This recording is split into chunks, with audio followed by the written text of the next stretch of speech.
the shoe was lost? It's a classic line about how a tiny mistake can lead to a huge disaster.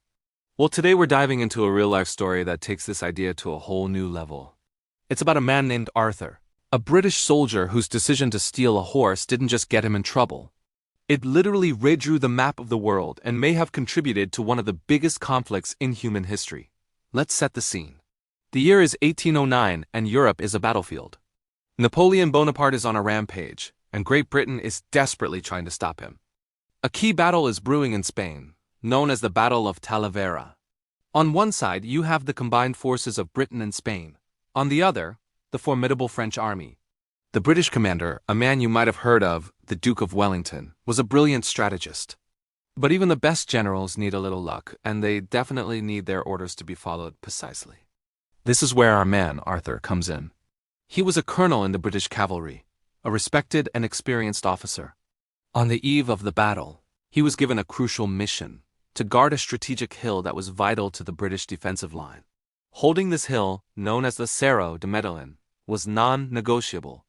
If the French captured it, they could fire their cannons down on the entire British army. Wellington's orders were crystal clear: hold this position at all costs. But then Arthur did something baffling. Something that still has historians scratching their heads. He spotted a beautiful, strong-looking horse tied up near a Spanish camp. Maybe he thought his own horse wasn't good enough, or maybe he just got greedy. Whatever his reason, he decided he had to have that horse. So, under the cover of the early morning mist, he abandoned his post, snuck over to the Spanish lines, and stole it. He probably thought he'd be back before anyone noticed. A quick little adventure, and he'd have a magnificent new steed. He was wrong. Dead wrong.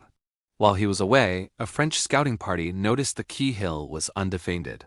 Seeing their chance, a small French force quietly moved in and took control of the high ground, the very ground Arthur was supposed to be guarding with his life.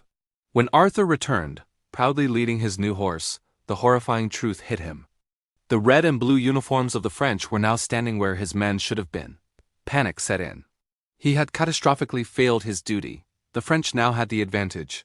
When Wellington learned what had happened, he was furious.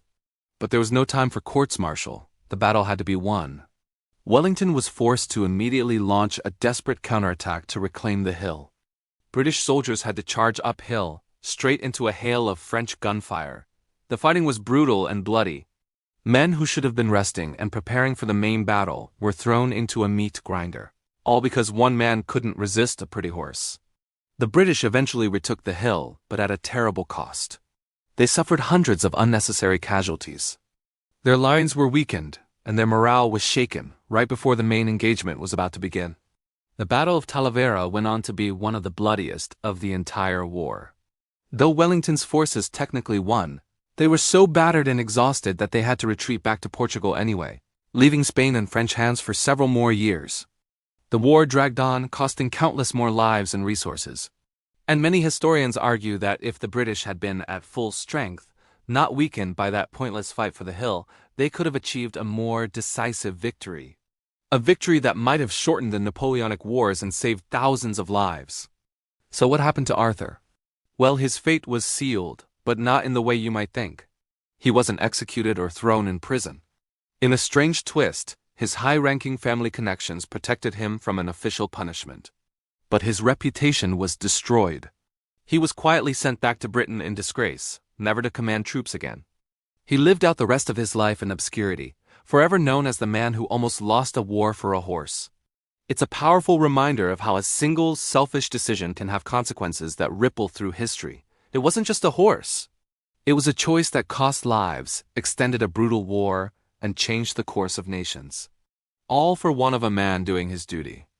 What do you think? Was it just a moment of madness, or a sign of deeper flaws? Let me know your thoughts in the comments below.